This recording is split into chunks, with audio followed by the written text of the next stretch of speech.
Eh oui, vous restez avec nous, d'autant qu'on va continuer de parler d'assurance vie. C'est une spéciale assurance vie aujourd'hui avec à présent Benoît Lombard qui vient de nous rejoindre. Bonjour Benoît. Bonjour. Associé gérant chez Vitam.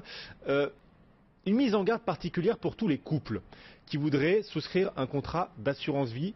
Attention au régime matrimonial sous lequel vous souscrivez. Expliquez-nous.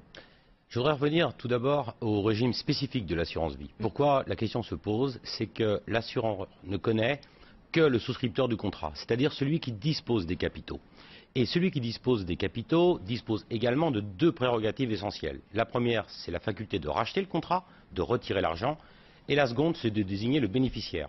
Si on devait raisonner par analogie sur un portefeuille titre, par exemple, un seul des époux pourrait très bien alimenter un compte titre et les deux époux seraient propriétaires ou sont réputés propriétaires s'ils sont mariés sur un régime de communauté de ces capitaux. Ce n'est pas le cas en assurance vie à cause de ce régime juridique spécifique.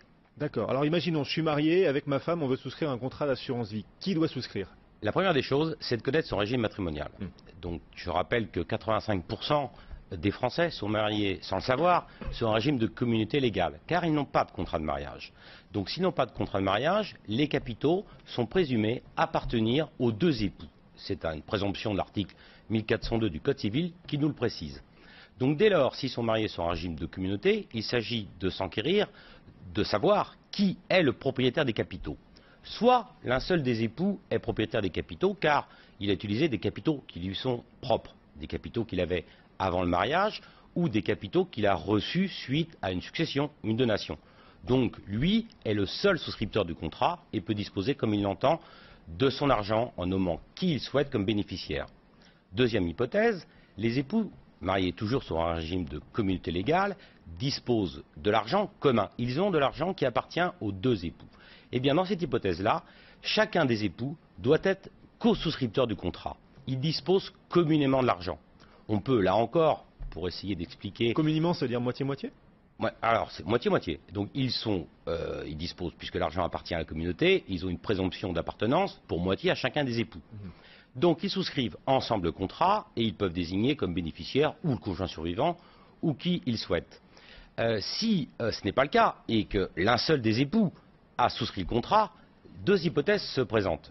Sans rentrer dans des complications trop technique, mais en précisant ces hypothèses, c'est bien parce que c'est pratique et ça concerne tout le monde. Ça concerne tout le monde. 85% des époux sont mariés sur un régime de communauté légale. Donc, s'ils n'ont pas souscrit ensemble le contrat et que l'un seul des époux a signé le bulletin de souscription, eh bien à ce moment-là, deux hypothèses. Soit cet époux décède avant le bénéficiaire du contrat, qui par hypothèse est son épouse. Si cette épouse est le bénéficiaire du contrat souscrit par celui qui est décédé en premier, son conjoint souscripteur, eh bien, un article spécifique du Code des assurances, l'article L132-16, spécifie que les capitaux constituent un bien propre rétroactivement. Donc, il n'y a pas de difficulté. Le problème se pose lorsque c'est le bénéficiaire qui prédécède à son époux. Car là, le contrat n'est pas terminé. Le contrat se poursuit. Celui que l'assureur connaît, le survivant, peut disposer de l'argent comme il l'entend. Or, cet argent appartient à la communauté. Qu'est-ce qui va se passer?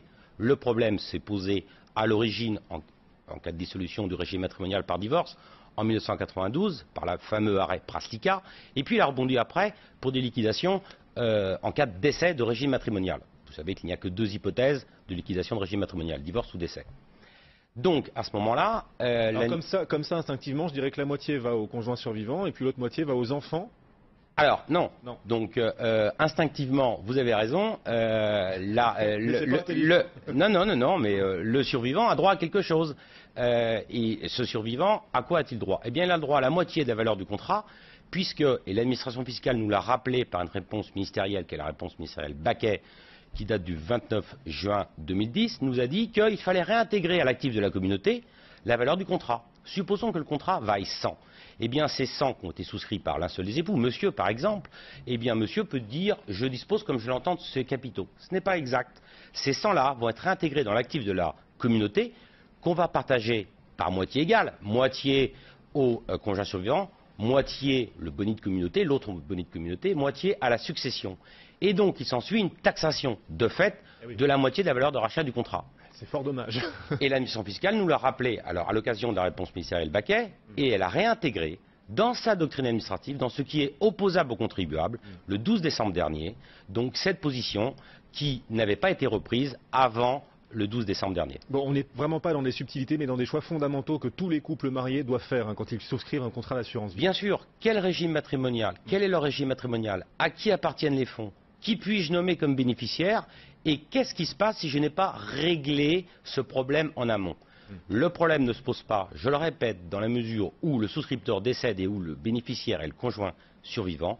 Le problème se pose lorsque le conjoint survivant décède et que le contrat n'est pas dénoué. Et si on n'y prend pas garde, bonjour les mauvaises surprises. On peut avoir des mauvaises surprises. Ouais, c'est très clair.